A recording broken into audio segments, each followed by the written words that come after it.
The storm begins. My name is Jessica Hart, a 34-year-old single mom living in the quiet suburbs of Cedar Ridge, Colorado. Life here is usually painted with calm mornings and friendly neighbors, and my world revolves around my 9-year-old daughter, Lily. Since her father and I parted ways several years ago, it's been just the two of us, a small but unbreakable team, bonded by love, laughter, and 1,000 inside jokes. Our story didn't start with drama. Instead, the days blended into a gentle routine of pancakes in the morning, hurried school drop-offs, after-school ice cream, and evening storybooks. I wore many hats: provider, nurse, chef, and cheerleader. Every giggle or hug from Lily was a quiet reminder that, despite the hardships, our little family could hold its own. But everything changed the day I received notice, an official summons from family court. My former partner, Eric Morgan, whom I hadn't seen in almost 2 years, was suing me for full custody of Lily. The shock hit like a violent thunderclap.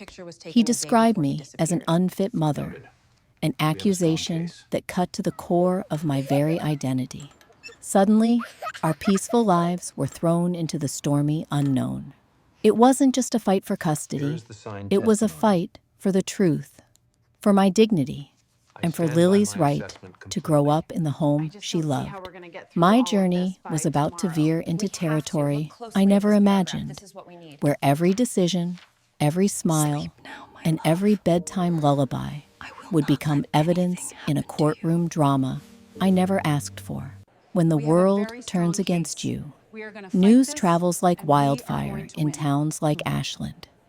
And it didn't take long for whispers to reach our door. Tyler wasn't just content to let the courts decide.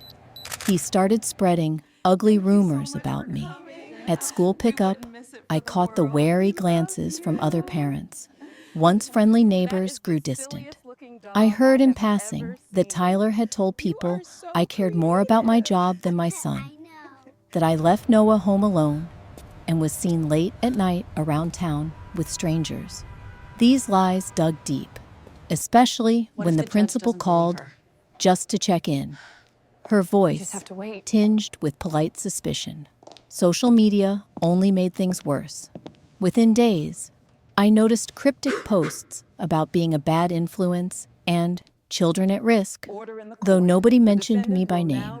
My phone buzzed with less invitations and more uncomfortable silences. Every empty sidewalk felt like a verdict. Every closed window, a whispered accusation. Even Noah began to sense something was wrong. He asked me why his best friend's mom no longer waved at us after soccer practice. I hugged him a little tighter and smiled, determined to shield him from the storm outside our little apartment. Inside, though, every judgment stung. I wavered between anger and despair, wondering how quickly trust could turn to doubt, how easily community could become battleground. The unyielding strength of a mother's love. Nothing makes you inventory your soul quite like fighting for your child. With every rumor, every cold shoulder, and every anxious night, I realized my determination burned brighter. I started documenting everything. Morning wake-ups, lunchboxes packed with care, every drop-off and pick-up at school, even Sophie's bedtime giggles. If my life was going to be put under the court's microscope, so be it. I'd show them every scrap of love and attention that defined our days. But this was more than collecting evidence. It was a marathon of resilience, powered by a love that refused to break, even under scrutiny. On days when the whispers closed in, I reminded myself, in the small things, in the hard things, that my role as Sophie's mom was bigger than anyone's opinion. I gathered allies where I could. Sophie's pediatrician, who could testify to her health and happiness, teachers who'd watched our bond at parent-teacher nights, even neighbors who'd seen me leading birthday parties and helping with homework at kitchen tables. Every story, every friendly witness was a small defense against the tidal wave that threatened to drown us. At night, after Sophie fell asleep, I pored over legal documents and talked with Emily, my closest friend since college, who volunteered to help build my case. Emily reminded me to take care of myself too, that fighting for my daughter meant staying strong above all. There were nights I cried, exhausted from fear and anger. But each time I wiped my tears, it was with the knowledge that I couldn't afford to falter. Sophie depended on me, not just for shelter and food, but for belief in the justice of our cause. I hired an attorney, a kind, tough woman named Rachel, whose own stories of being raised by a single mom made her fierce in my corner. Together, we formed a plan: gather records of Sophie's achievements, compile glowing notes from teachers about her progress, and document every medical appointment, every PTA meeting, every small proof that I was not only a loving mom, but also a reliable and responsible caretaker. I reached out to my family in the next state, who showed up in court, unwavering in their support. Yet, it wasn't all logistics and paperwork. I never let Sophie see my fear. Never let my own heartbreak overshadow her light. Each evening became sacred. We went for walks, sketched silly pictures, baked cookies, and made pillow forts. I held her close, whispering that no matter what happened, we were in this together. The world outside could unleash its judgment, but inside our little home, we cultivated a garden of hope, learning that sometimes the most powerful thing a mother can give is simple, fierce, unwavering love. The search for truth. As the court date approached, I grew haunted by a sense that something about David's perfect image was off. The rumors he spread and the attacks on my character weren't simply spiteful. They felt calculated, almost desperate. My friend Rachel, ever the practical optimist, suggested we dig deeper. Sometimes, she said, people build walls for a reason. Our investigation started small. Public record searches, casual conversations with mutual acquaintances, late-night Google dives. It wasn't easy. David was careful, and many old friends were now hesitant to talk openly. But determination and a few favors called in began to unravel a story I'd never known existed. One Saturday evening, after Ethan had fallen asleep, Rachel and I sat in my kitchen, surrounded by laptops, yellowed court transcripts, and legal pads cluttered with notes. Every bit of data felt like a tiny puzzle piece. We combed through social media as well, piecing together David's timeline over the past decade. That's when we found it, the information buried in police blotters and sealed records that confirmed our suspicions. Years ago, David had been involved in a serious altercation outside a downtown Chicago bar. Old police reports described an ugly scene, a brawl that resulted in injuries and an arrest. While no convictions followed, the incident left a mark, a public record of violence, hastily brushed under the rug. Further digging revealed a pattern of short-lived relationships and angry, bitter breakups. A far cry from the calm, composed persona he now showed the Oak Park community. Rachel reached out to one of David's ex-girlfriends, whose hesitant testimony confirmed much of what we'd uncovered. She painted a picture of a man with a temper, capable of sharp words and impulsive decisions, but savvy enough to hide it from public view. Suddenly, David's campaign to discredit me made more sense. He knew his history was a liability, and he'd done everything possible to keep it hidden. It was cathartic, but I felt no triumph. Instead, I cycled through anger and sadness at how easily he'd been able to rewrite his narrative, while mine was torn apart by rumor and suspicion. But I also felt a newfound strength. The truth, even when painful, offered clarity. Armed with documents, statements, and expert legal advice, I knew I had the leverage necessary to defend myself. And, far more importantly, Ethan. Those weeks of investigation were some of the most exhausting and emotional of my life, balancing the demands of work, motherhood, legal preparations, and now amateur detective work pushed me to my limits. But every time I watched Ethan build a new Lego city, humming quietly to himself, I remembered exactly what was at stake. This wasn't just a battle over custody. It was a fight for honesty and for the right to define my own story, not let it be shaped by half-truths and whispered lies. I stood taller and steadier, knowing that the truth was finally on our side. The storm was still raging, but at last, I could see a path through it, a path lit by resilience and the knowledge that love, backed by truth, would not be defeated. Facing the courtroom, the day of the hearing arrived like a thunderclap. I had never stepped into a courtroom for anything more serious than jury duty. And yet, here I was, nerves skittering just beneath my skin, my pulse echoing in my ears, every breath a shallow tug of war between dread and hope. The courthouse, a square gray building, looking both official and startlingly ordinary, suddenly felt like the axis on which my entire world would turn. Inside, the air hummed with the anxious energy of other families in crisis. Footsteps echoing on polished tiles, snippets of strained conversation bouncing off painted walls. I sat beside Denise, my attorney, and by this point, my confidant. She wore her favorite navy suit, her lips set in a determined line, her eyes flashing reassurance when I faltered. Across the aisle, Travis sat impassive, all crisp shirt and rehearsed concern. But beneath that composure, I caught the tiniest flicker of uncertainty. For the first time, I wondered if he really believed his narrative, or if the weight of truth was beginning to press in around him.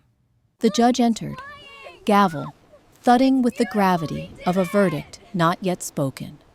The opening statements blurred at the edges. Travis's lawyer, slick, quick, a master of performance, painted a portrait of me as negligent, wrapped up in my work, unable to keep Oliver safe or happy. The words stung, even though I'd heard them all before. When Denise rose to speak for me, her voice was strong, unwavering. Your Honor, nothing could be further from the truth. Then the facts, evidence, timelines, emails, text messages documenting months of care, school records showing Oliver's perfect attendance and steady grades, letters from teachers describing a child who was happy, loved, thriving.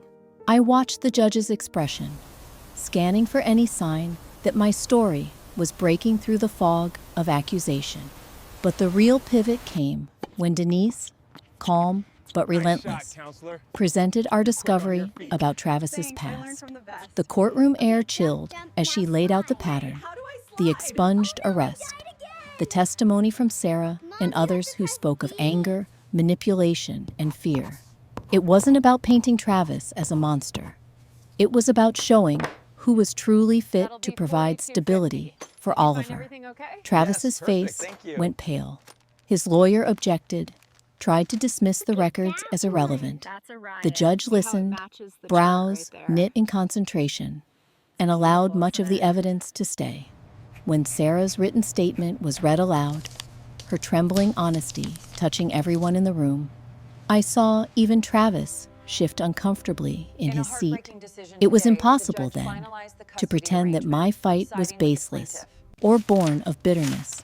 The stakes were clearer than ever. Witnesses gave testimony. My friends, neighbors, Oliver's doctor, each voice another note in the careful symphony of my defense. On cross-examination, I stayed calm, speaking plainly about our life, our struggles, and the joy that had survived even the sharpest storms. My voice only faltered when I spoke of Oliver. He is my whole heart. Everything I do, every decision I make, is for him. The hearing stretched for hours. Sunlight shifting in the high windows. The pace of the day dictated by legal maneuvering and the unpredictable tides of memory, fact, and feeling. When the lawyers rested and the judge recessed to deliberate, my hands trembled, and I squeezed Denise's palm with desperate gratitude. I thought of Oliver, waiting at a friend's house, not knowing what was unfolding. I prayed, quietly, that he'd never feel the weight of this fight, but only the love that had fueled it. The verdict was still unwritten, but one thing had become clear in the quiet hum of that courtroom. I had done everything in my power, fought every inch of the way, and stood unbowed in the face of accusation and adversity. This was the fight that mattered, the one to keep a mother's love at the heart of her child's world. The light of justice. As I sat on the hard wooden bench outside the courtroom, moments after the trial concluded, my heart thundered inside my chest. The weight of weeks, no, months, of anxiety pressed down on me. I could hardly believe it was almost over. Emily, trembling but determined, gripped my hand until our knuckles turned white. Our attorney, Denise, offered a soft smile, but even her practiced calm could not mask the tension in the air. The judge had retreated to chambers to consider the verdict. Around us, the courthouse hummed with the sounds of other people's lives unraveling and coming back together. Shuffling feet, nervous whispers, the drone of distant voices. I stared at the waxed floor, hypnotized by the mottled sunlight streaming through the high windows, each ray a fragile thread pulling me back from despair. Every instinct screamed to gather Max in my arms, shield him from any possible pain, but I knew I wouldn't be able to promise him anything until the judge returned. Those final wait maybe minutes, maybe centuries, stretched each of my nerves to their breaking point. My mind ran wild with what-ifs. What if Jack had convinced the judge that my sacrifices made me unstable instead of resilient? What if every character reference, every pediatrician's note, every glowing teacher's letter somehow fell short of what was needed? For a fleeting moment, I considered running, packing up my boy and disappearing into the distance. But that wasn't what Max deserved. That wasn't what I had fought for. When the judge finally returned and took her seat at the hardwood bench, the hush in the room was absolute. She looked at us with heavy eyes and began reading the decision. Her words, each deliberate and calm, cut straight through the fog of my dread. She commended both parents for their tenacity and obvious devotion to Max. But she didn't shy away from hard truths. She cited the evidence we'd gathered, the testimony from teachers, doctors, family, and neighbors, and most of all, the clear love and unwavering presence I provided in Max's day-to-day life. As the verdict was spoken, Max was to remain in my care. A sob I hadn't known I'd been holding erupted from my throat.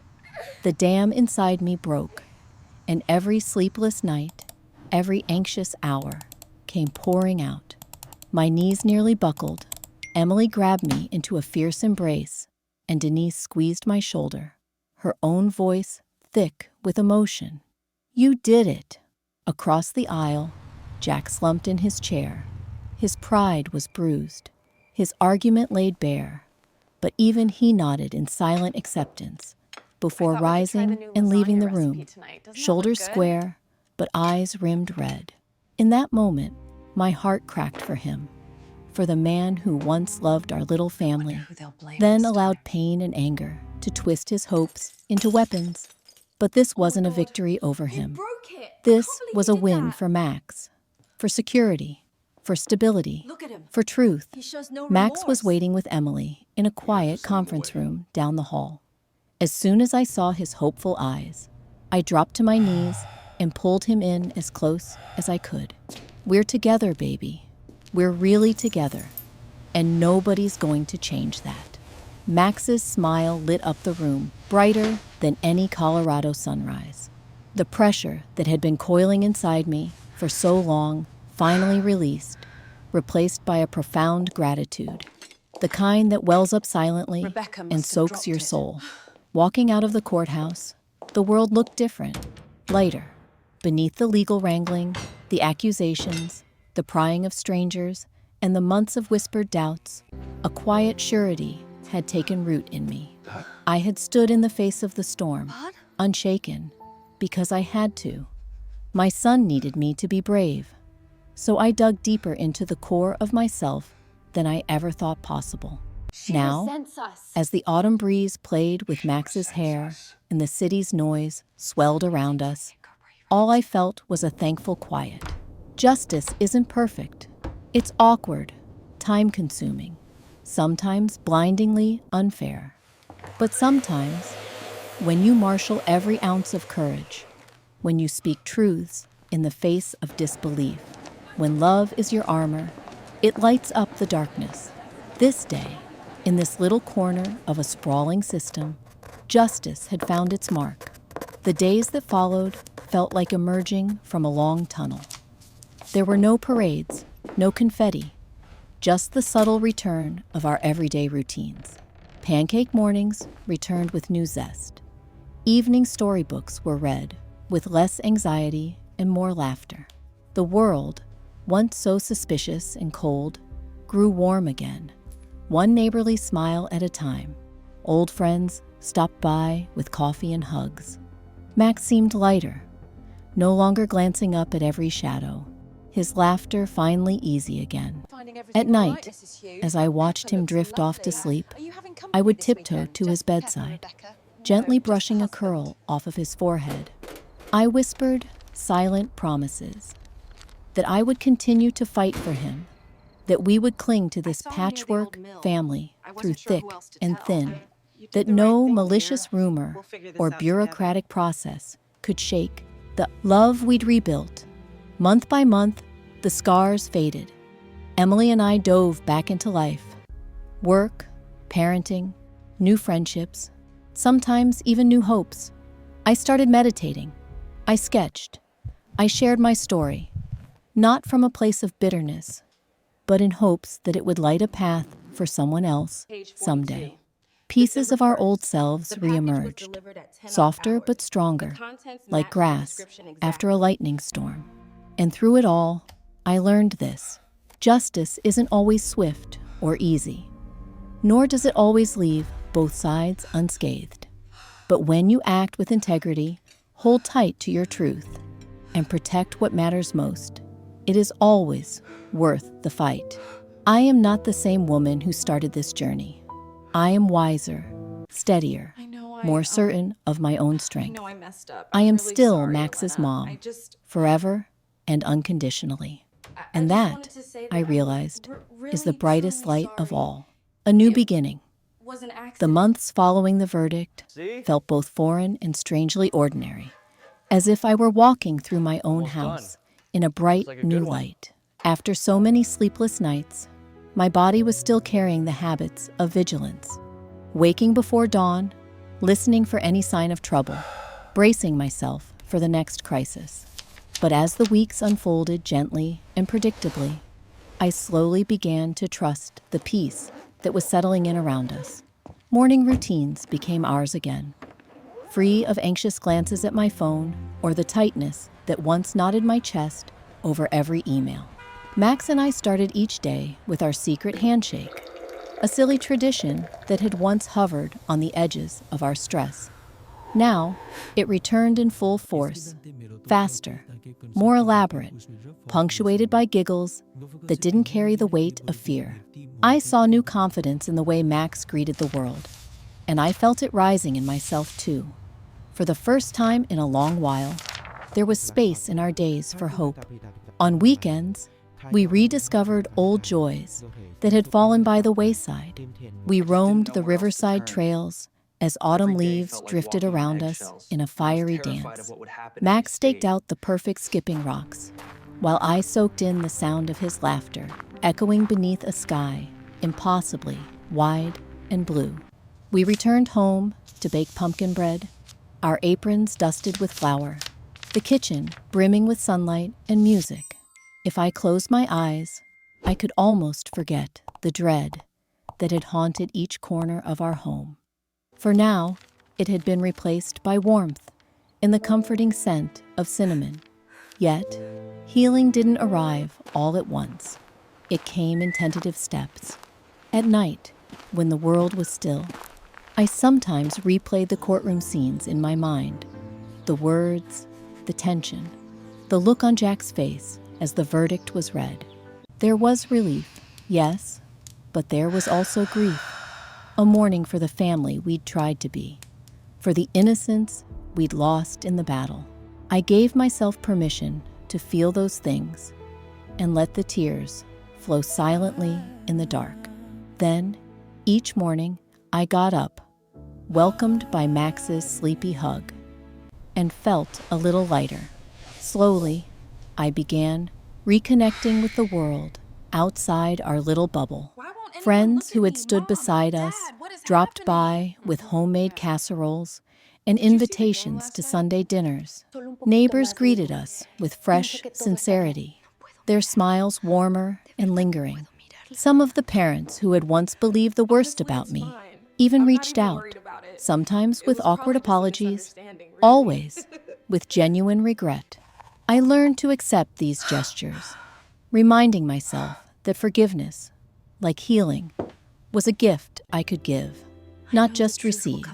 Most importantly, I started learning to forgive myself for the times I doubted my strength, for the mistakes I made along the way, and even for the anger I felt toward those who had listened to rumors instead of reaching out. I realized that the version of myself forged in the crucible of that custody battle was not weaker for the scars left behind. I was resilient, not because I never broke, but because I found the courage to rebuild. As the season shifted from fall to winter, Max and I built new memories. We made snow angels in the backyard and hosted movie marathon nights, complete with popcorn and pillow forts. Our home, once a barricade against the outside world, was now a sanctuary for laughter and play. Sometimes, in quiet moments, Max would ask me if things would ever go back to the way they were before the court case. I would kneel beside him, look into his honest eyes, and tell him, "We've been changed, sweetheart, but we have each other, and wherever we go, that's home." I channeled the lessons I'd learned into helping others. When a new family moved onto our street, a shy mother and her daughter starting over after their own struggles, I baked a loaf of bread and knocked on their door. I offered a listening ear and, eventually, advice, remembering how desperate I had once been for just a little kindness in my darkest hour. Giving back became part of my own healing, a gentle way to rewrite the story of our little family with compassion at its core. Work, too, found a new perspective. The job that once drained me now felt like an opportunity. I advocated for balance, set clearer boundaries, and poured my energy into projects that made a difference, both for my team and for other women navigating legal challenges. When colleagues confided about their struggles, I listened without judgment, knowing how much a single ally can mean. Even on the hardest days, I carried the certainty that I could face adversity head-on, not because I was invulnerable, but because I now understood what it meant to truly endure. Life moved on, not always smoothly, but always forward. Some days were filled with easy joys, others with unexpected setbacks and self-doubt. But the fear that once ruled my life no longer held sway. I just wanted to say how Instead, sorry I I am woke for. each morning grateful for second chances, for the possibility to turn pain into purpose and hardship into growth. Watching Max thrive, seeing his laughter come easily, and feeling him curl up beside me at night, I realized the truest triumph wasn't in winning the case, but in reclaiming our joy. There were moments of celebration, small but momentous. The first time Max brought home a painting that showed the two of us beaming under a rainbow, or when he scrawled, "Best Mom Ever," on a card and tucked it under my pillow. We celebrated holidays with new traditions, a gratitude jar at Thanksgiving, lights strung all over the living room in December, long walks on crisp January mornings to greet the year anew. Each act, no matter how simple, was a declaration. This is our life, and it's worth every step we've taken to protect it. With time, I felt the urge to tell our story, not to dwell on the hardship, but to offer hope to others who might be facing their own storms.